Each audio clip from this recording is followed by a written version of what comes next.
Ayan, magsisimula na naman tayo dito. Ayan. 1, 2, 3. Pero natin ipapakita itong ating ampalaya na lalong umuusbong. Lalong dumadami ang kanyang mga sanga, mga dahon. Ayan na, oh. Yan yung karing-karing. Ginapangan na at wala na silang magagapangan kasi napuno na. Kaya gumagawa na naman sila ng paraan. Ayan na naman. Puro paasa mga to. Ganyan na. Kung kailan naman lumalamig, lalong dumadami ang mga may mga maliliit na ampalaya na namumunga na. Tapos wala rin na naman. Pero may good news ako sa inyo.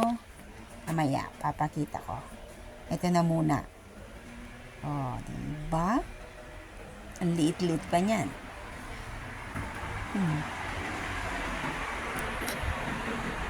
Sa mga dulo-dulo pa niyan. Marami pa rin. Pero yan na yung kauna-unahang bunga ng aking ampalaya. Malaki na. Pwede nang ilagay sa itlog. Pwede nang ilagay sa paksiw na bangus. Sa mga ito. Mamanda ang munggo. Talagang sagana ako sa dahon. Dahon pa lang. Sagana. Nako, yeah. Grabe, nakakatuwa lang tingnan ng mga pinaghirapan mo. May sili pa rin ako dyan. Papakita ko mamaya. Tapos, yan na muna. Ang mga dahon-dahon. Tama, berding-berde sila. Berding-berde ang mga ampalaya ko. Yan. Sa mga puno-puno niya, sa mga yan, walang mga kadahon-dahon. Pero yung mga pataas na, ayan, siksikan na ng mga dahon. Siksikan na rin ng mga bungang maliliit. Pero, iilan lang ang lumalaki talaga. Yan. Patuloy pa rin ang pamumulaklak nila kahit winter na. Pa-winter na. Ayan, ang pangalawang bunga niya. Tadaan! Surprise! Ayan. Pangalawang bunga na niya yan. Ayun yung dalawa. Ayun yung una. Ayun. Ay, hindi pa masilip pero makikita natin yan maya-maya. Ayan ang una. 2. Tapos, ayan. Tadaan! Yan, si number 3. O, diba? Nakapamuhay. Nakalumaki ng 3. Nakapabunga ng 3. Ano ba yan? Pinag-iini ko. Ay, nabulol-bulol na si Inday kasi masyadong excited sa mga bunga niya. Nakailan na naman ako ng pinapakita sa inyo ng maliliit pero ay, al final, 3 lang din ang talagang lumaki. Pero syempre, papasalamat pa rin ako dahil nakatikim ako ng bunga ng aking ampalaya. Ayan o. Naging tuyo na yung mga ibang dahon. Kasi umulat, umaraw.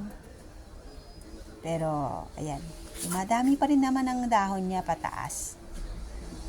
Yan yung aking sili. Yan na siya. Ayan.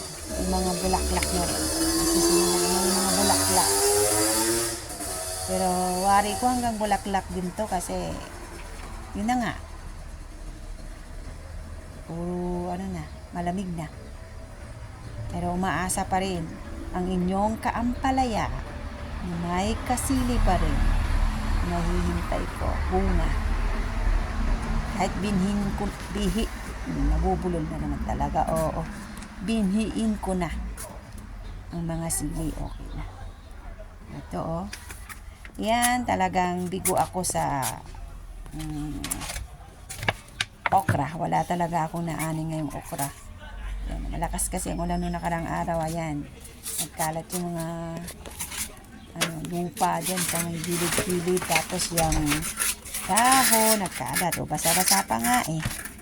Diba? Nagkwento na naman si Inday.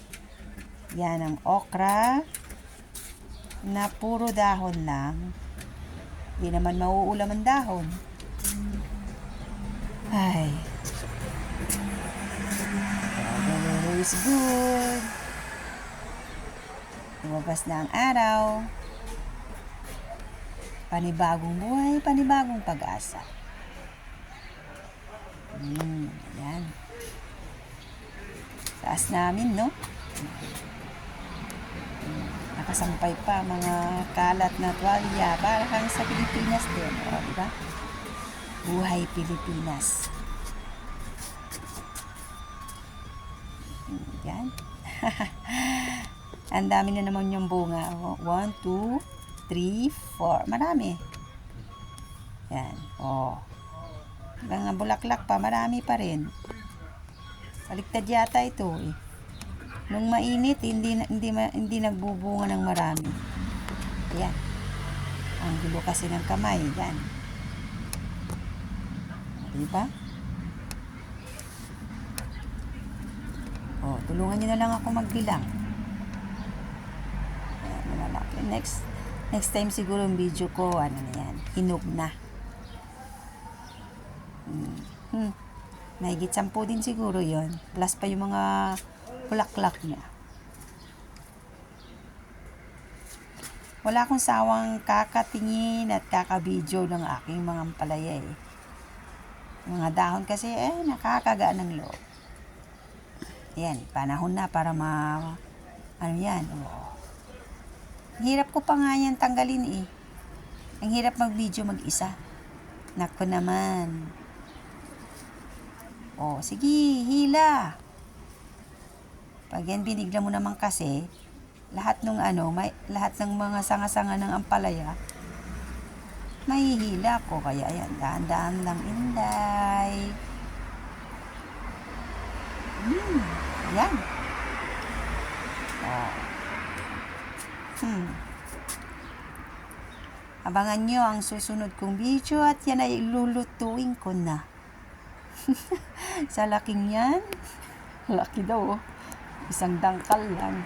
Selfie na naman uli kami ng aking ampalaya.